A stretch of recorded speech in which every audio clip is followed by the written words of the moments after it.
Greetings, Minecrafters, and welcome back to another just exciting discussion on positive sex. This one's going to be Change It Up. I'm Dr. Kimberly Quinn, and I am thrilled to be here today, again in the woods. We took a little different route because you may have noticed, those of you who saw the first one on positive sex mindset, at the end there was a little bit of change of scenery, and the good news with this is I was forced to improve my editing skills. But little Giovanni, right at the end of it, went into the weeds and it let out a horrible, terrifying shriek. Something got him. He's okay. He's 100% okay. But I screamed when he screamed, and I didn't really want to terrify my audience. I assure he's 100% fine. You'll see soon when he rolls behind me. He tends to think everybody's friendly, and it was by the beaver pond. There's a pretty good chance he got a little too close to somebody's house. I don't know, but he is 100% fine, as you can see right there. Giovanni. There he is. He's checking out something else. Okay, so last time, just to recap, we talked about the whole idea of sex. All things, about sex got a really bad rap kind of right out of the gate, as kids. And again, I'm a fabulous 56, so that takes my sex ed back to the 70s. I think I graduated 8th grade in 79. I know.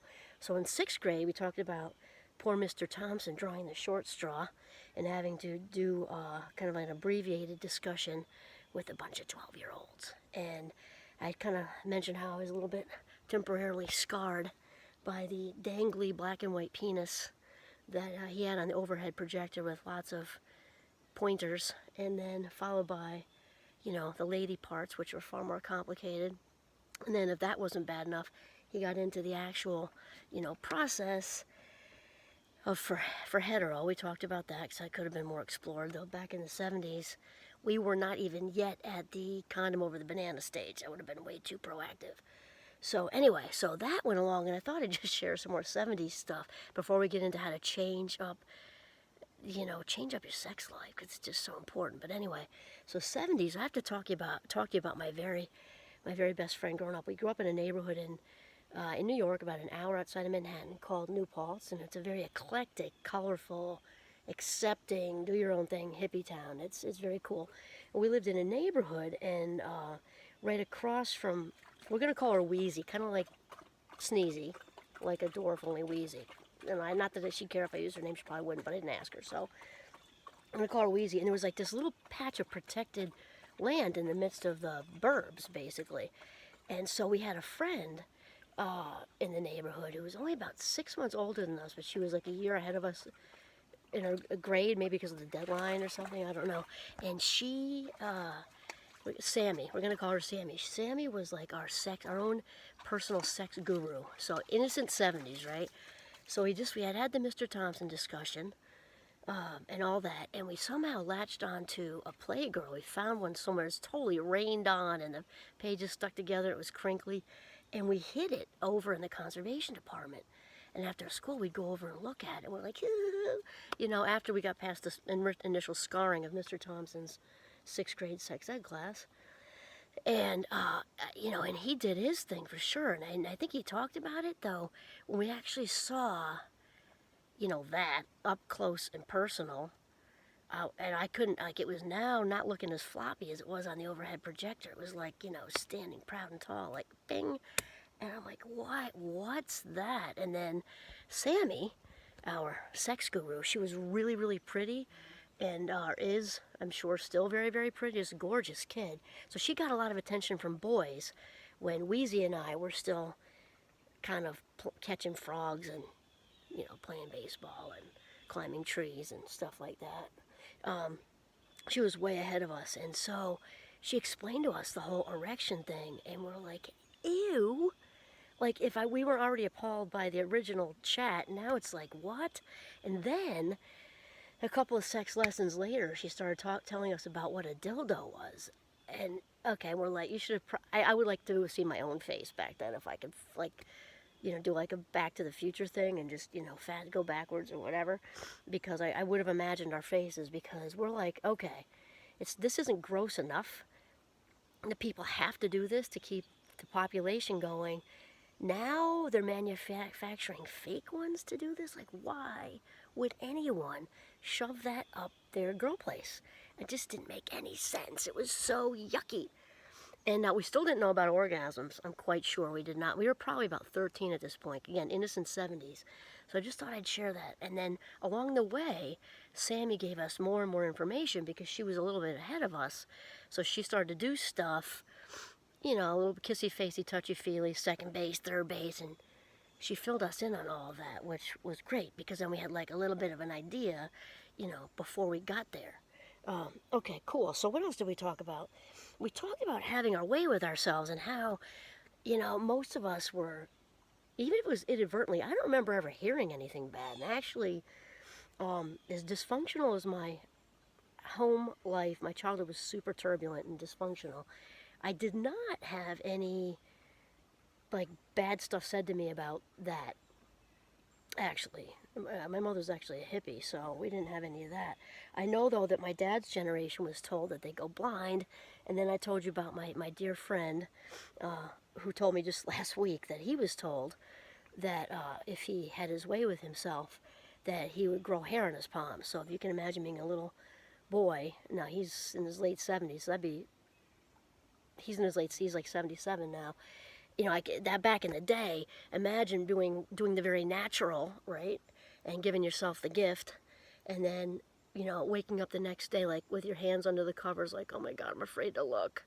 And, you know, oh, thank God, I don't have hairy palms. Like, the whole world won't know what I did when I go to school today. And I still have my eyesight, you know, bonus, right? So there's that. And then we'll take that a bit farther. Oh, we talked about girls. Yes, girls. Girls got nothing. Like, you know, we've definitely had chats with our kids. You imagine that my poor kids, our poor kids, Tommy and I, with, you know, a mom who's teaching psychology, you know, most days. And there's a lot of conversations. And our kids now as young adults are super open, which I'm happy about. They talk about all of it, you know, very, very frequently. Girls didn't get any kind of talk. You know, it's okay. And, you know, boys obviously being external, it's a lot more obvious. So I think we mentioned last time the clitoris is actually about the size of an average penis. Who knew? Who knew? I mean, at rest. Okay, now that we know what not at rest looks like from the conservation department and Playgirl, you know, when I was 13. So, yeah, we didn't get any kind of discussion about that. And most of the clitoris is inside. And so obviously girls are fondling away too. Fondle, fondle, fondle. And that, especially for my generation, I think the guilt has carried over. Guilt, shame, stigma, whatever you want to say. Even when we get healthy with it, there's still a weird thing, I think, when you're in my age range, younger, older, whatever, with having your way with yourself when you're in a long-term relationship or married. Because, I don't know, it's like, is my partner not doing his or her their job, or, you know, it's in the contract, like, you know, maybe, you know, why can't they keep up with me, or maybe that's it, or maybe it's the reverse, you know, and there's some stress going on and inhibition because you don't want to not satisfy a partner, so it's easier to just have your way with yourself because you still have the urge and the itch, and it's, you know, it takes the edge off to sleep. It definitely does. And so here's the thing. It's another big who cares. It's a real big who cares. People in long-term relationships and married people masturbate. It's just the truth, and it's all okay. It's a body part. It's your body part, and it's like a massage. Only think of yourself as giving yourself a really good massage, like with happy endings, and it's all okay. And if anything, within reason. Obviously, people can go down a bad road with porn and stuff. We're not talking about that. We're talking about healthy. Have your way with yourself, take the edge off, take the stress off, all that kind of thing. It's all good. And I don't see how that doesn't benefit a relationship, really, as long as it's, again, not going down a different road, which we're not going to take on today. We talked about the clitoris. Oh, and then it's interesting because I do a newsletter for Champlain. You know how much I love it there. I talk about that a lot. So I do a weekly newsletter on all things well-being. It's called the Mindful Times. And so this one, on positive sex, based on kind of like what we talked about last time, I usually put a couple of videos in there that I put in my YouTube channel one. So my nose is itching because it's like humid and allergies and flies, but we're doing okay. And it was interesting because I usually start off with an article that's also not me, and it was from Time Magazine, special edition. I think it was Rich Sands. Anyway, it was really, really good. And then I usually put a couple of TED Talks there, not always TED, but usually TED, for them to kind of, they're short briefs that to kind of go with the theme. And so I went in there because I certainly don't want to offend anybody, which would be awfully tough at Champlain because this is a very open, progressive, accepting, dance to your own beat crew. So I didn't think anything would happen, but I still was looking, and I'm thinking, God, so I found two, and one was The Unknown Greatness of the Clitoris, and that was by, what was her name? It was in Oslo, TEDx Oslo. I forgot her name, but anyway, you can look it up by the name, TEDx Oslo, The Unknown Greatness of the Clitoris. And then the other one was called Hunger. I wish I had this here someplace. Orgasm, The Cure for Hunger in the Western Woman, Nicole Didoni, and that was TEDx San Francisco, I think. Yeah, so like, and what I want to say about that is it was super validating, maybe isn't the right word. I already feel pretty validated about this stuff. I don't really need to check that box. I guess I was just feeling good about both of those TEDx's had over 2 million views. So we have the Time Special Edition article about taking a roll in the hay with your partner. Again, we talked of his was about rolling with your partner. You can roll yourself too, whatevs, right? And then the 2 million, these two TEDx talks had over 2 million views, which is just so cool. So now we're going to talk about changing it up. It's just so important. We get in ruts. We get in food ruts. Oh, G wants to walk a little bit. Hold on here.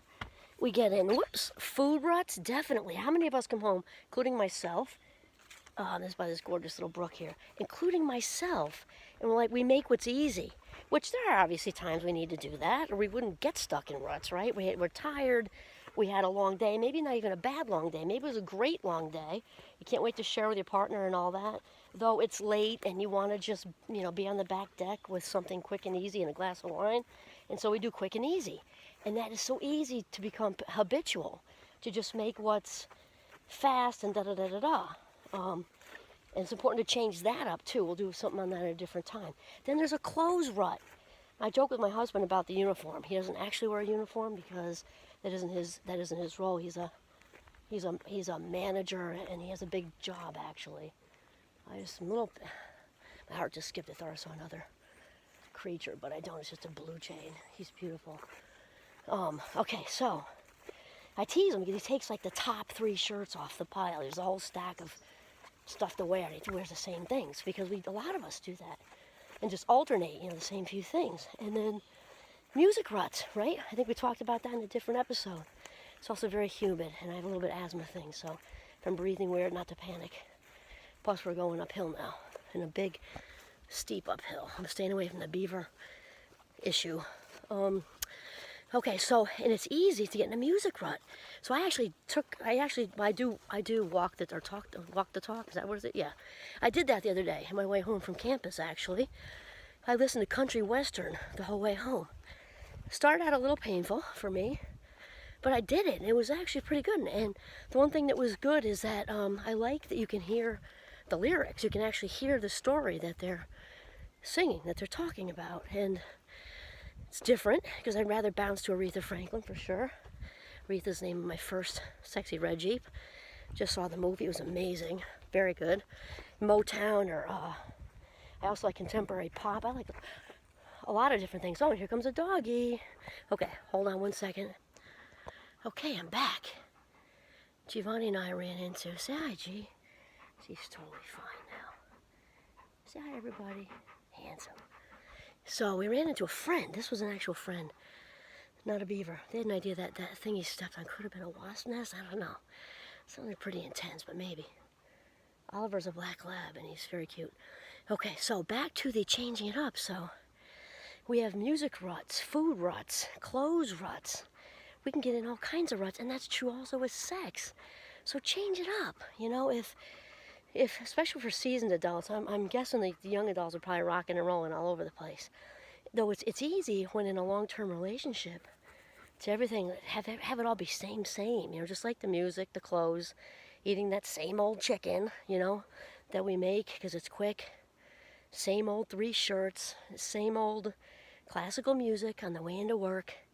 We can get into same missionary position, or same reverse cowgirl, or something, or whatever your same routine is. It's so important to change that up, or maybe get an outfit, change up the music, change up the place, change up the time of day. If you're into the fantasy stuff, right? As long as it's consensual and healthy, who really cares? Consensual, healthy, appropriate, life-giving kind of stuff. It's so important to change it and to just try different things, because that's exciting. In general, again, music, clothes, food, not really that different. If we get into these routines, it's just like becomes more of a like morning calisthenics or night calisthenics than being this exciting time with a partner. And so it's a really kind of big deal. Also, I'll tell you that I had the good fortune of we did a healthy sex. Now we're calling it positive sex. I think this one we called healthy sex. We did it at St. Mike's with my very dear friend Dr. Dave some years ago, and wow, did we get a turnout. We had like 52 students, and our daughter was an RA, Shani, and she got some kind of award for like best attendance showing up. Or so, of course, they want us. That's what college students want to talk about, right? Sex, drugs, and rock and roll. And so it went really well. I was slightly delayed because there was a fender bender on the way there that would just, thankfully, everybody was all right, but it had me delayed by about 15 minutes. Or 20 minutes, and when I walked into this crowd of students, they were buzzing. Hands were flying in the air, and everybody wanted to talk and everything like that. And I walked in at female warm-up. So there was one of my students, actually, because I had quite a good representation of the Champlain students at St. Mike's, which was very cool. And they were my first years, 12 of them. I think there were 12 of them.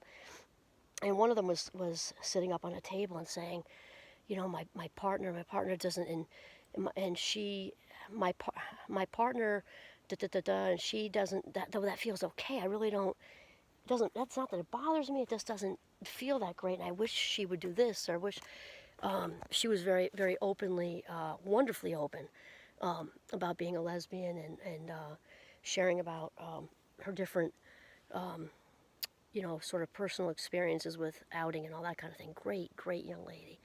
And so it was interesting because Dr. Dave and I, almost in stereo, we couldn't have scripted it better. Because she said then, what do I tell her? What do I say to her? And we both said, tell her what feels good. Okay? And then we had some more of that. Some of the guys jumped in, some of the women jumped in, hetero relationships, same-sex relationships, all different kind of relationships. But the main theme was the same. It was communication. Like, it's okay to say, this feels good, that not so much. Would you like to try this? Would you like to try that? And that's true for long-term relationships. New ones in college was our context. Actually, some of them had been dating for a while.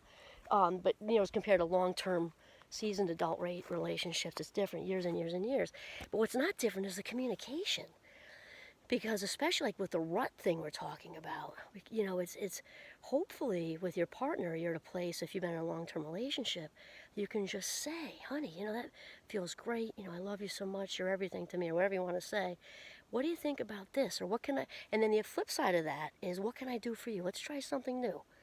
What are you comfortable with? It's really important to ask that, because even if, obviously, if you're in a long-term relationship, your partner may be just more private that way, or, it's important to ask, what are you comfortable with? And always, obviously, in a long-term relationship, even if something ceases to be comfortable, it's like an immediate hard stop, then just, okay? But, it's so important to ask. And then the female warm-up thing is true. I mean, most women really benefit from, it's like such an old, outdated word, I think, foreplay, but a little bit of fondling, creative fondling, before some actual intercourse or other types of sex. Some little fondling really helps women, because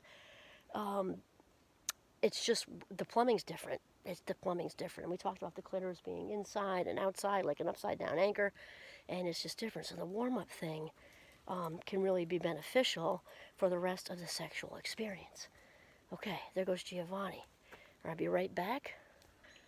Okay, I'm back, and we're way out there, G and I. Okay, changing it up also can mean changing the place. It might mean outfits, little feather boa, you know. It might mean just changing the place. Same traditional thing on the bed. I mean, go outside. You know, back deck, woods. Just obviously be careful, private. You know what I mean? But yeah, something. And also change the time of day.